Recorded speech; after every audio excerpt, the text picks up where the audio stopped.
الميكروفون كبسول ويننا فضيلة الشيخ أحمد قطبي فليتفضل مشكورا.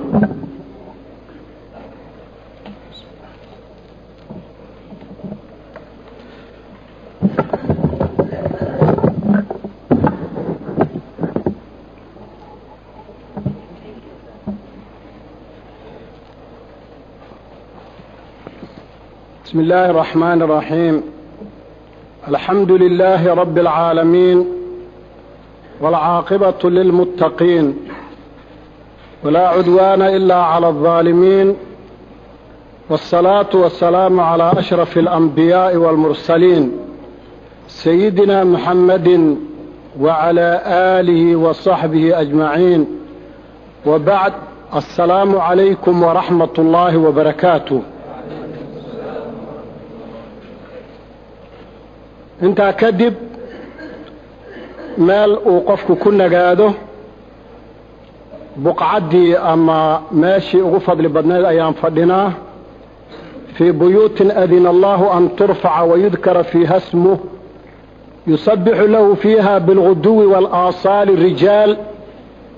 rijaalun laa tulhiihim tijaaratun walaa baycun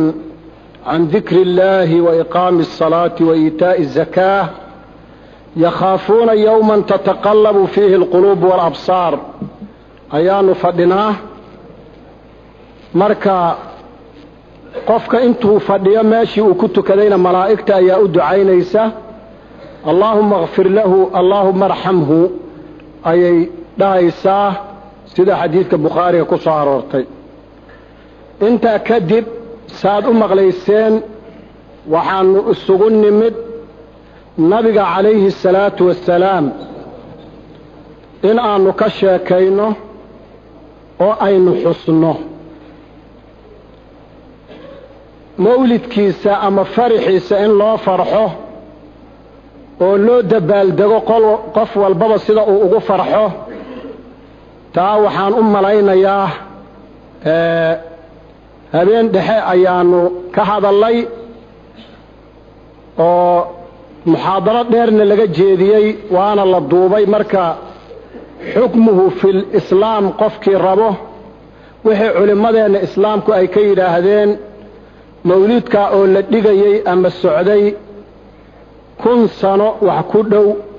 halkaasuu ka heli karayaa oo caaw maxay culimmadu ka yidhaahdeen kama sheekayn doono. waxaan keliya oo aan ka sheekayn doonaa nabigeenna calayhi الsalaatu wassalaam cadamadiisa iyo weynanka uu leeyahay.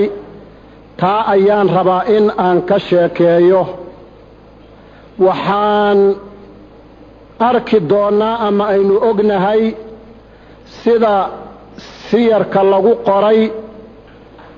nabigeenna calayhi الsalaatu wassalaam inta aan la soo dirin caalamka dhibaato weyn ayaa ka taagnayd. niman ahlu kitaab la yidhaahdo oo kitaabihii ilaahay uu u soo dejiyey beddelay oo taxriifiyey oo dadka ku addoommaysta kagana guro amwaal sheegtana inay dembi dhaafayaan oo sidii diinta ilaahay ay aan ahayn kuwa ayaa jiray oo hoggaamintii ummadaha ay hoggaaminayeen way ka gaabiyeen, marka waa laga qaaday. kuwo kale oo dhaqamo kala duwan oo kuwii laga soo dhexbixiyey nabiga calayhi الsalaatu wassalaam uu ka mid yahayna ay ka mid yihiinna waa jireen. kuwaana in badan baad maqasheen iyagoo laga sheekaynaya waxay ahaan jireen.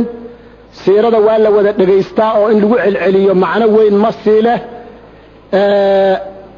wax walba oo xun ayay samayn jireen. sidaa iyadoo ay tahay koonkan oo dhan ayaa marka nabigeenna calayhi الsalaatu wassalaam wuxuu u sameeyey istiqbaal, yacni inay soo dhoweeyaan. koonkan oo dhan waxaa ku dhacay isbeddel weyn iyo tagayuraad, waxyaabaha siiradu ay ku magacowday bishaaraad iyo mucjizaad iyo irhaasaad. waxaad ogtihiin waxaa ugu horreeyey ninkii oo xabashka ahaa ee isku dayay inuu kacbada uu dumiyo oo ilaahay uu ku soo diray junuudun min junuudillaahi tayran abaabiil. maxaa le nabigu calayhi الsalaatu wassalaam wakhtigaasuu dhashay waxaa ka mid a waxyaabaha kale culimmadu ay ka sheekeeyeen nuurkii hooyadii ay aragtay nimankii dabka caabudaya dabkoodii maaragtay uu damay biyihii oo ka guray jinnigii oo loo diiday in maaragtay uu cirka aado meelihii shurufaadkii iyo iwaanu kisra oo burburay wax usaa aho inaan hadda ka bacdi nimankaasi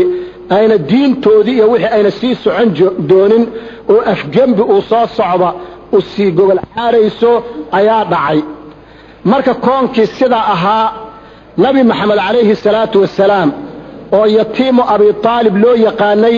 ayaa koonkoo dhan ilaahay badbaado uga dhigay ilaa adduunyada ay ka dhammaatana isaga risaaladiisii ayaa joogta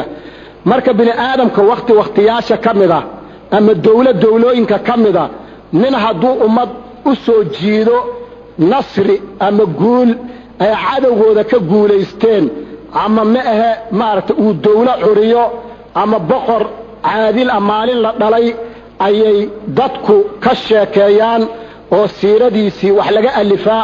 oo nin walba kii gabay tirin kara uu gabay tiriyaa kii si kale waxuu ammaani waxbuu ammaanaa marka haddiiba bini aadamkii ay sidaa ka caada yeesheen nabigeenna calayhi salaatu wasalaam acdamu makhluuqin oo la ammaano weeye marka halka ayay ku saabsan tahay waa ka sheekayn siiradiisii waa ka sheekayn tilmaamihiisii iyo akhlaaqdiisii aadaabtiisii iyo xagga deeqsinimadiisii geesinimadiisii cadaaladiisii siduu wax u maamuli jiray marka in uswatun xasana laga dhigto taa ayaa loo jeedaa waa sina ambiyadoo dhanna kitaabka qur'aanka ah wadkur fi lkitaabi maryama wadkur fi lkitaabi idriisa wadkur fi lkitaabi ismaaciila uuna leeyahay ka sheekeeda marka waa sheekada ciidna ma aha oo shay walba oo wanaag ah waxaa weeye xusuus ayaa loo soo celceliyaa oo taas horay ayaan uga sheekaynay intaa haddii aan ka baxno waxaanu u gudbaynaa nabigeenna calayhi salaatu wasalaam yacni tacdiim weynayn ayuu haystaa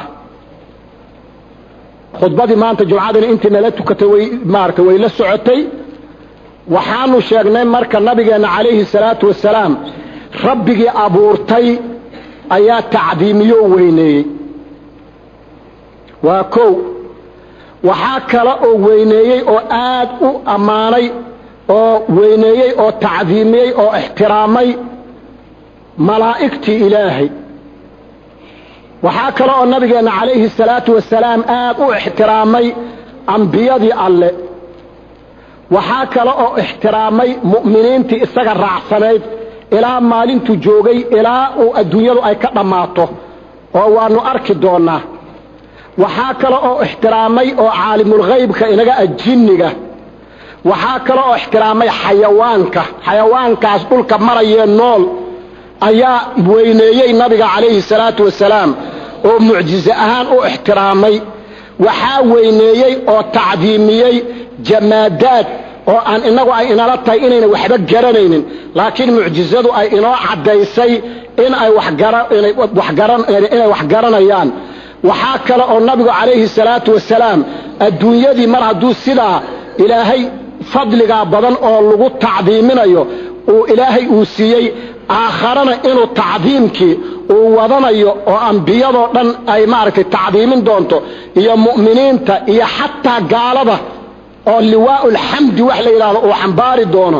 sidaas tasalsulka ah oo isdabajoogga ah ayaan tacdiimkii adiladii nusuustii qur'aanka iyo axaadiista nabiga calayhi salaatu wasalaam ee sixaaxa ah ayaannu uga sheekaynaynaa intuu uu wakhtiga inoo oggolaado oo aan meeshan ku ictikaafsannahay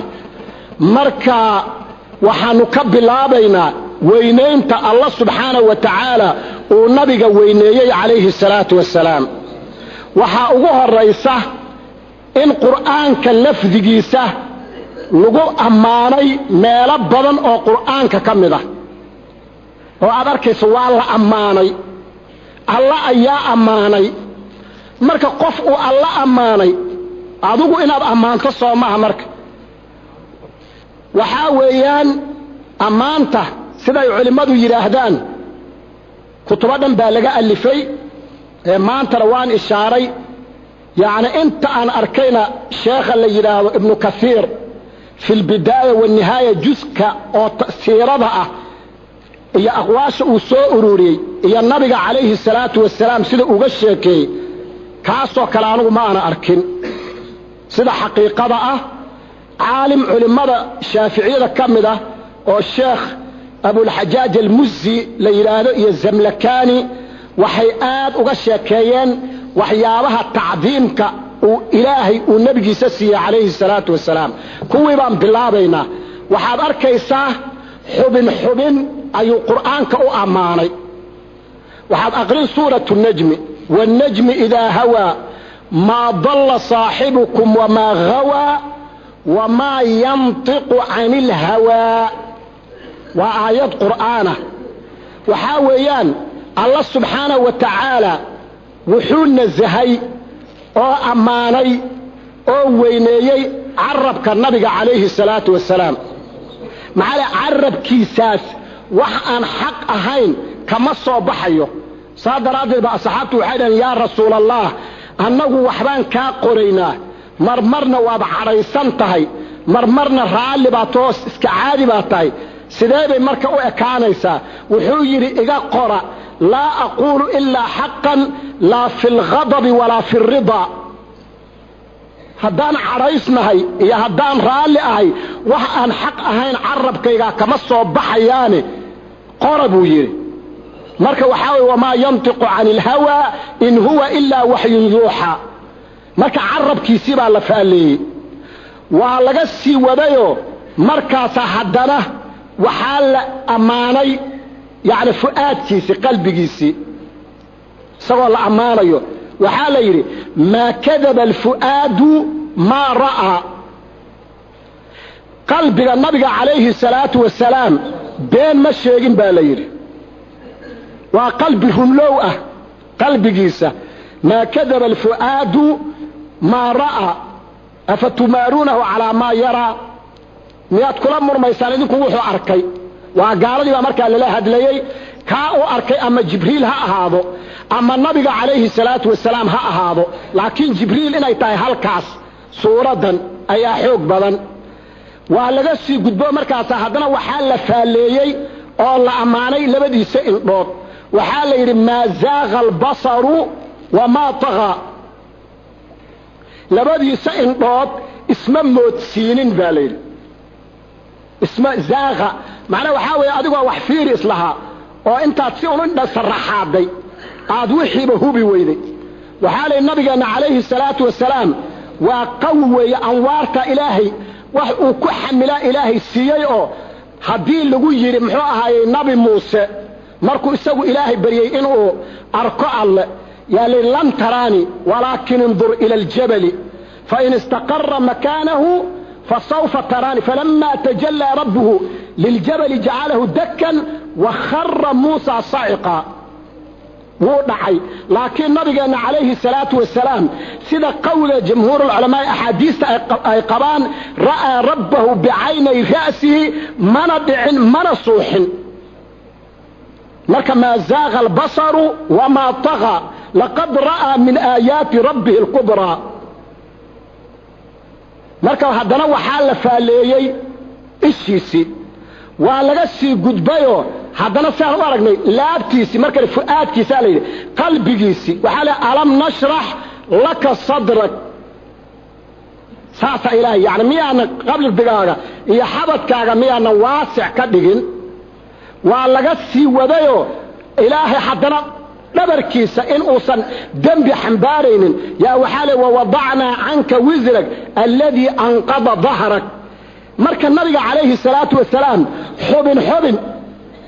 ayaa loo ammaanaya oo loo faallaynayaa markii intaasoo dhan iyo in badanoo ninka xataa qur'aanka ku noqda in badan oo kale ayuu arki markii la isku soo duuduubay yaa waxaa la yidhi wa innaka la calaa khuluqin cadiim nabiga calayhi salaatu wasalaam waxaa lagu tilmaamay inuu yani khuluqu waxaa weeye waa qofka habnololeedkiisa waaye qaabka uu noolaanayo been ma sheega khuluq cadiima markii la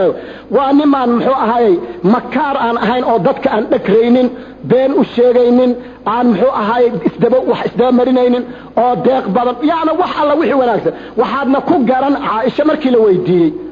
khuluqu rasuuli sallallahu alayhi wasallam khuluquhu alquran baytiri quraanka sifooyinka mu'miniinta ku tilmaamayo taasa khuluqa suuratul mu'minuuna qad aflaha almu'minuuna tobanka aayadood ayayna aqriday haakada khuluqu rasuulillahi sallallahu alayhi wasallam ayay tiri marka innaka la ala khuluqin azim marka khuluqda azimka ilaahi uu ku tilmaamay yaa culimada islaamka yaa mid walba wixii alla balaago iyo fasaaxa iyo adab iyo maartay lisaan iyo bayaan iyo badiic uu siiyay ayuu maxay adeegsaday waxaanan in badan iri waxa weeye dadka qaarkood iyagoo aan ama cilmiba u lahayn yaani culimada qaarkood xataa islaamka wasniga ay kaleeyeen ayaa suurowday inta wax looga sheekeeyo dad danala iyo saasoo kale intay wax ka maqleen yayna tacdiimka iyo ragga meesha ilaahay gaarsiiyay inayna aad u danaynin waxa kamid ah imaam Muhammad al-Busiri rahmatullahi alayhi waxaad arkaysaa nabiga alayhi salatu wasalaam wuxuu u wasfinayaa ama uu tilmaamayaa cadamada iyo sida uu leeyahay ana tan hadda aan soo sheegno kale wuxuu oranayaa midalan in uu yahay adduun iyo aakhiro iyo ummadaha agtooda iyo ambiyadii hore inuu cadiim yahay isagoo ka sheekaynayo abyaad raa'ica oo balaaqada iyo yaana sida waxaan marmarka qaarkood waxaas dhihi ninkani see kalimaadkan carabiga ah say ugu soo dhaceen laakiin mar hadduu nabiga calayhi salaatu wasalaam uu jeclaa xubbigii iyo wixii baa ka soo saaray wuxuu leeyahay marka muhammadun calayhi salaatu wasalaam sayyidul kawnayni marka labada koon waad garan waa al-ardu was-samaa wey miyaa lagu haystaa يعني قف هل كان كذاته وأفضل الخلق على الإطلاق مركب محمد سيد الكونين والثقلين وجنك يا إنسك والفريقين من عرب ومن عجم ساسو ليه وحو السيد أيهي كونك أو صمدي أرضبه سيد وعظيم يعني زعيم القوم وعظيمهم هيا السيد ليلة هذا محمد سيد الكونين والثقلين والفريقين لبدا كوخودنا waa kuwe isaga cadeeyo waa xarab iyo cajam buu adduunkuba waa inta min urb wa min ajam nabiyuna al-amir an-nahi saasu ku magac dheer yahay al-amir an-nahi fala ahad abarra fi qawli Allah wala na'am يعني فيري tilmaan oo aad iyo aad u qiimo badan way wuxuu leeyahay nabigeena calayhi salaatu wasalaam al-amru bil ma'ruf wan nahyu 'anil munkar wa isaga waxa adduunka loogu soo diray qof la mid ma tilmaan bay noqday markay sidaa tahay fala abarra fi qawli Allah lama sheegin qof bini aadama oo nabiga calayhi salaatu wasalaam wax uu gacanta ku hayo ummaday oo uu diiday lama arag حتى درك او قبو يي قاركود اي فر يراadeen markaas surintan guriga ka tago oo go kale ka qaadanayo inta isugu intu gurigiisa tagay oo go kale isku wareejo u soo duuduubay u geeya marka fala abarra fi qawli yaani waasaas weeye markii uu diidayo oo waxa uu san haynina waxa way si cad oo daba wareeg iyo waxba aan ku jirin ayuu muxuu ahay dadka u tawjiihinaya da'a ila Allah marka nabiga calayhi salaatu wasalaam muhiimada dadka ay u daba joogaan ee ay u jecel yihiin oo loo socday ilaahay ayuu dadka tusay allana khalqigiisa wuxuu ugu jecel yahay qofka dadka alla ku xiro da'a ila Allah falmustamsikuna bi mustamsikuna bihablin ghayri munfasim qofkaasi wuxuu gacanta ku dhigay xarig aan kala go'aynin markaas wuxuu yiri فاق النبيين في خلق وفي خلق ولم يدانوه في حلم ولا كرم مع الفضل أمتي أركيسو وحكم متي انت أنبياءك لكصبر بدنيهي انت إلهي مالت دينتيسي أي انت دينتيسي أي في الضيء وليبا لغل حنين أو كتابك لسي مركا فاق النبيين وككر مري ولطافي النبيين في خلق هذا واحد جمال يقرح لأه مجري وأدوكتين يعني سيدا درادد با امام كان وكالته اسمها نبهاني مركو مارت وامانيو وكلم محو هاي وحال السي جعيل قراء حديثة نبي يوسف نسكيس يعني النبي عليه الصلاة والسلام نبي يوسف قروح ذا السي وعن نسك النبي جانا سيدا درادد با ناقيه كفد نوبين مركز سيدا درادد في خلق وفي خلق ولم يدانوه في حلم ولا كرم كل الحكم يوحن وكلهم من رسول الله ملتمس غرفا من البحر او رشفا من الديم يعني وحا علومتا يوحن الى مادين هداد قرآن كالله فيريو وحاويان ووحيروي معناها سالو جيدا مركو سيدا يري وواقفون لديه عند حدهم وان اركد دونا ندول بمقامك وجوغه واسوق يهي ساسو كلام من نقطة العلم او من شكلة الحكم هل كاسو كوئي مركاسو اسوغو سيوه وحوري فهو الذي تم معناه وصورته يعني الصورة او جسم جنأه هي معنوي لبضي بواتام مركا الليه بارئ النصم ايا ابوري حبيبا بارئ النصم سودو ساء ذي هذا واحد قدب مجريه يوحيري وحي نصارى الشاكتي oo nabigooda ay ku xeel dheeraadeen oo ay ilaah ka dhigeen taadu ka fogow da'ma da'athu an-nasara fi nabiyyin wahkum bima shi'ta madhan fihi wahtakimi unsub ila dhatihi ma shi'ta min sharaf wah Allah wixii adigu aad awood u leedahay oo aad kari karto oo nabiga calayhi salaatu wasalaam aad ku amaani karto daatadiisa yaana u nisbee wansub ila ma qadrihi يعني قدر كيسة يا عظمديسة يا خلق ديسة وحي أكلاه محوها من عظم وانصب إلى قدره ما شئت من عظم فإن فضل رسول الله ليس له حد فيعرب عنه ناطق بفم ننكستوها هدلاي وحو صائر كرم معها ومع ذلك وعرف مبلغ العلم فيه أنه بشر وأنه خير خلق الله كلهم isaga ayaa u khayr badan kama hare wuxuu akrim wa fi'lu ta'ajjub la ya badana bi khalq nabiyyin zanahu khuluq waxa way khalq qurux badan oo khuluq lagu daray way maxaa quruxda iyo jamaalku waa nicmo ilaahi laakiin haddaan khuluq lagu darin waxay noqonaysaa جميل الوجه مع قبح النفوس كقنديل على قبر المجوس سيدا لو يري مركا اكرم بخلق نبي زانه خلق بالحسن مشتمل بالبشر متسم بل نكا سوء امان فيري مركا سوحوري كالزهر في طرف نبي عليه الصلاة والسلام سيدا ابح مارت ابح ناعم كأه واجل عن يهي او كاليتوي محو يري انس ابن مالك انت ادغيد ادغي ما مسست يدا ألين ولا أطيب من يد رسول الله صلى الله عليه وسلم مركا وحليك الزهر في طرف والبدر في شرف سيدا الضيح عفر يطبنات كأه ومحاه عرك النورين ايو وحدنا يعني ميل سرقوية هاي ساسو كلا ايو لمد يهي والبحر في كرم ديغس نمضنا بدا سوكلا ايو لمد يهي والدهر في همم يعني صندك habeenkii dharaartu ma daalaan marka saasoo kale ayuu ahaa nabigu calayhi salaatu wasalaam isaga oo daadiisa ilaa 63 sano ay gaadhay waa kaad ogeydeen waligiina jihaadka ma harin sida uu ahaa himadiisa oo maartay uu dhahay adduunka oo dhan inuu u furo uu u doonayay marka waxaad arkaysaa amaanta nabiga calayhi salaatu wasalaam taadiimka Allah uu siiyay sida culimadu inoo sheegtay waxa kamid ah waxa quraankii kariimka ah laga waayay in muxuu ahaayay loogu dhawaaqo magaciisii oo rasuulnimo ayna la soconin ويعناه وشيء ملاحظة القرآن كأتكو أركي كريسو أمدي سنة وحالقو أدبيي إنا إياغا سيسقو يريانو كالي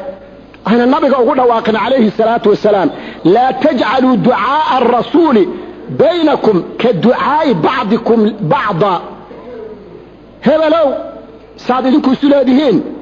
حيالنا الليل يا أيها الذين آمنوا لا ترفعوا أصواتكم فوق صوت النبي ولا تجهروا له بالقول كجهر بعضكم لبعض أن تحبط أعمالكم وأنتم لا تشعرون.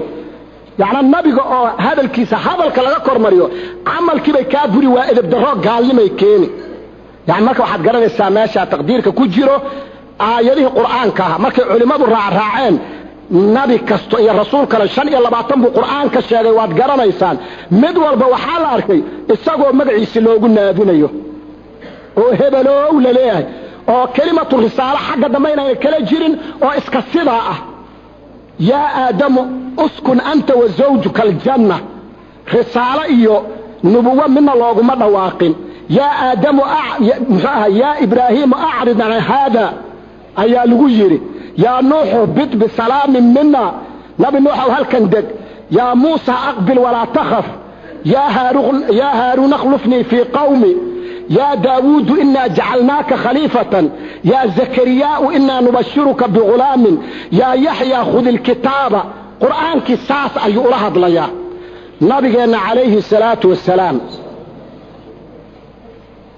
حدي حتى مجعي صلى الله waxaad arkaysaa isagoo kelimatu risaala ay daba taalo waa 3 meelood quraanka aayadii la inoogu furfuray muhammadun rasuulullah والذين معه أشداء هي سورة آل عمران وما محمد إلا رسول قد خلت من قبله الرسل أفإن مات إلى آخر الآيات ما كان محمد أبا أحد من رجالكم ولكن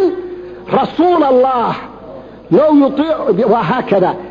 آياته كلمة كانت يا أيها الرسول بلغ ما أنزل إليك من ربك يا أيها الرسول لا يحزنك الذين يسارعون يا أيها النبي حرض المؤمنين يا أيها النبي إذا طلقتم النساء يا أيها النبي لما تحرم يا أيها النبي اتق الله واسدا سوكله مرنا وابل كولينو وحال أرنا يا صفدها يا أيها المزمل قم الليل إلا قليلا يا أيها المدثر قم فأنذر وربك فكبر marka nabiga calayhi salaatu wasalaam waxaad arkaysaa Allah cadamadu siiyay waxa kale culimada goor inoo sheegaan meesha Allah lagu xusabay lagu xusi khudbadii jumcada atahiyaadki hadii naag la meherinayo waa in marka alhamdulillah as-salaatu lillah marka la yiraahdo was-salaatu was-salaamu ala rasuulillah waa in la yiraahdo hadii kale khudbada waxay noqonaysaa abtar iyo waxa meesha ka dhacay marka wuu la xiriiriyay qarana يعني وحاول اسمه بذكر اسمه واسكل ما انسيهن تا انت يلو لغو سو كوبي كرين وحان كغا بخاينا وينينت معبودك ونبينا عليه الصلاه والسلام وينيه وحان وريغينا marka malaa'ikti ilaahi يعني الشيء ugu weyn waan ognahay malaa'ikta guud ahaan dadka mu'miniinta inay u ducayso oo sidaas oo kale alladina yahmiluna al-arsha wa man hawlahu yusabbihuna bihamdi rabbihim wa yu'minuna bihi wa yastaghfiruna lilladina amanu rabbana wasi'ta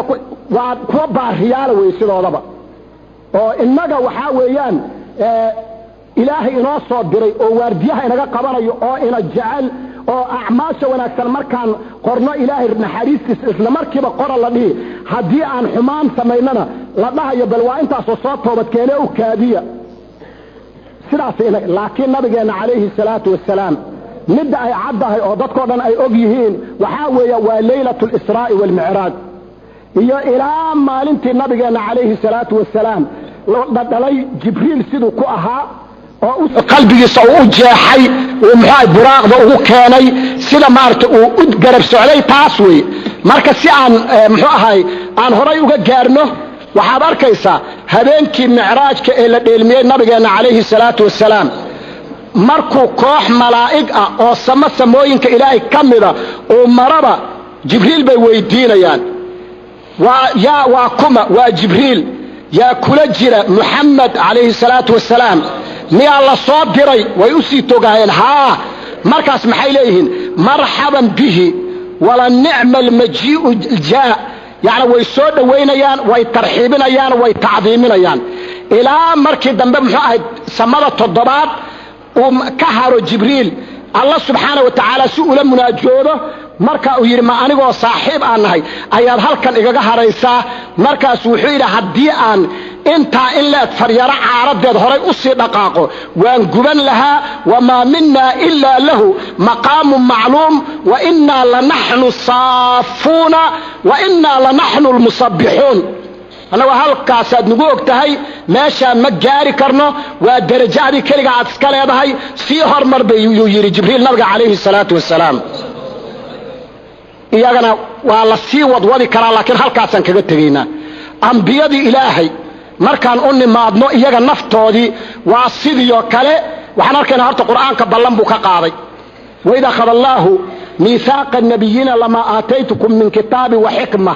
uma jaa'akum rasuulu musadiqu limaa macakum latu'minunna bih walatansurunnahu qaala aaqrartum waakhadtum calaa dalikum isrii qaaluu aqrarna qaala fashhaduu وأنا معكم من الشاهدين فمن تولى بعد ذلك فأولئك هم الفاسقون أنبياء إلهي با كتاب لوس ولا كلمي بيع لغا قاضي بلن با لغا قاضي وحال يري هدي كتابك يا حكمداس الله هو إذن سيي ومركا إذن يمادو الرسول همين يوحى إذن كعضو الله هو أغا نبي محمد عليه الصلاة والسلام يا أنبياء إنه يسسو قارين alla ma mooga intaas oo yani inaan khaatamul anbiyaa uu yahay maxaa yeelay nabi ciise iyo isaga waxaa u dhaxaysa 570 sano oo ugu dambeeyay wax rasuul ah wooga marka laakiin meeshan ula jeedo kala laga leeyahay atbaacdoodii baa loo jeedaa kuwa iyaga raacsanaa ha la yiraahdo laakiin waxaa kale oo loo jeedaa soo saarid cadamada nabigeena calayhi salaatu wasalaam atbaacdaada iska dhaafay adigu haddaad joogto xataa waa inaad raacdaa baa la yidhi haddii la qadaro saa daraaddeed nabigeena calayhi salaatu wasalaam markii uu arkay sayidina cumar oo warqado ay ku qoran yihiin tawraad iyo wax wato wuu cadhooday markaasuu anoo idin dhex jooga miyaad muxuu ahaay meelo kale u hanqaltaagaysaan wallaahi low kaana muusa wa ciisa xayan yani hadday nool yihiin wax kaloo u bannaan ma jiro ila itibaacii inay aniga iraacaan ma ogiye saa ayuu yidhi nabigeena calayhi salaatu wasalaam marka cadamada ayuu lahaa waxay sii muuqatay markii sakhratul ashariifa oo baytulmaqdes oo buraaqdii ku xidhay oo markaas la yidhi salaaddii ha la tukado oo la isfiirfiiriyey yaa hormaraya marka waxaa weeyaan nabigeena calayhi salaatu wasalaam ayaa hormaray waa tacdiim iyo tashriifka la sheegayo kaa weeye marka waa tacdiim horumarintaa markii la tegay oo 7 samana mid walba rasuul ama nabi buu ugu tegayey oo soo dhowaynayey oo ku ammaanayey inuu walaal wanaagsan iyo rasuul wanaagsan inuu yahay iyagina halkaa ayaan kaga baxaynaa waxaan u ammaanaynaa caalamul-jin jinniga waxaan ognahay waa dad inaga maqanoo qayb ah haddana nabigeena calayhi salaatu wasalaam waxaa lagu sharifay in jinniga iyo insagaba loo diray aayaadkii axaadiista waxay sugayaan inuu maaragta u tegey oo ay islaameen oo xataa uu nabigeena calayhi salaatu wasalaam uu ku ammaanay inay dadka ka fiicnaayeen iyagoo yaqaana nabiga oo uu ku dhex dhashay oo garanayo oo saadiqul amiin oo u bixiyey maxaa yeelay meesha la yidhaahdo maka agteeda ah 2 goor buu horta tujiyey sida ay riwaayaadka siiradu ay sheegayaan maka batnulwaadi meesha la yidhahdo markuu ama batnunakhli uu ku tukiyey suuratu raxmaan fa biayi aalaa'i rabbikumaa tukadibaan suuradda ay ka buuxda ayuu ku tukinayay mar alla markii ay waa istifhaam moogtahay war allaha nicmooyinkiisa faraha badan teedeebaad beenin kartaan markii la yidhaahdo laa wa rabbinaa bay dhahayeen jinnigu marka rabbiganaan ku dhaarannaye nicmooyinkaa faraha badana ilaahay mid aan beeninayno ma jirto marka wuxuu yidhi iyagaa istijaabadooda yacni sida ay ii aqbaleen iyaga ayaa idinka fiicnaa inkastoo leedaha xadiidka yacni fii sanadihi shay calaa kulli xaal wakaa waxaa marka qur'aanka inoo sheegay inay risaaladii si fiican u aqbaleen jinnigani suuradoona suuratuljinni la yidhahdo qul uuxiya aynu nidhaahdo qul uuxiya ilaya annahu istamaca nafaru min aljin faqaaluu inaa samicnaa qur'aanan cajaban yahdii ila arushdi faaamanaa bih ilaa ay suuraddu ka dhammaato وكان ليه وأنه لما قام عبد الله يدعوه كادوا يكونون عليه لبدا يعني السيدة أي أجعليهن أما يدقى سنيان إن النبي ببورتان بالغيابي يكونون عليه لبدا سورة كلا أحقافنا وايدين كاركي وحاول لبدا قسين أحقاف يا جن لبدا كليهين بعد ياد قرنيسا ومد وحاول يسوق مبا وقبا والله صوت ديري iyagii markii laga celiyay cirki ay u duulayeen baa ilaahay saxan markaas ay dhageysteen kuwii wax dhageystay ayaa noqday oo qoomkoodii u sheegayo oo saano kale midda labaadna waxa weey waa markan uu tukinayo wa idsalafna ilayka nafara min aljinn yastami'una alqur'ana kuwii rumeeyay ayuu tukiyay oo markaa rasuul ka dhigay waa sidaa weey marka aayaadka ahqaafna waa idin ka arkay wa idsalafna ilayka nafara min aljinn yastami'una alqur'an falamma hadaruhu qalu ansitu warbal aamusa yiraahdeen yaana falamma hadaru qalu ansitu falamma qudiya markii quraanki wallow ila qawmihim mundirin isla markiiba ducaad bay noqdeen iyagoo marka warbixin gudbinay waxay yiraahdeen ya qawmana inna sami'na kitaban unzila min ba'di Musa musaddiqan lima bayna yadayhi yahdi ila al-haqq wa ila tariqin mustaqim ya qawmana ajibu da'i Allah wa aminu bihi yaghfir lakum min dhunubikum marka da'i Allah waa kuma waa nabigeena alayhi salatu wassalam markaas waxay uga marxaati kacaan in uu sidaa yahay isaguna markaas uu aad u qadarin jiray oo muxuu ahaay waa ka diiday yaana lafta in lagu istinjeesto markii banaanaha la joogi jiray ama xoolaha saaladooda uu yiri ikhwaanukumul jin ayaa calaf ka dhigto xoolahooda iyagana kana ilaahay baa hilib u saaree ha kaga istinjeeysan lahana ku kaadinina marka iyagana halka ayaan kaga baxaynaa waxaan u imaanaynaa nabigeena calayhi salaatu wassalaam iyo asxaabtiisa waana meesha loo baahan yahay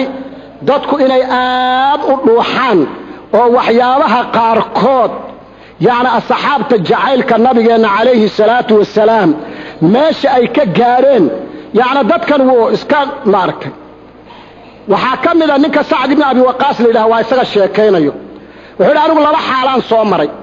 xaalan nabi maxamed calayhi salaatu wassalaam waxaan ka nabcay aan jirin indhahana aanan kuba arki jirinba wax aan tamanina waxa ugu badnayd saan u dili lahaa xaalo kale waxaan soo maray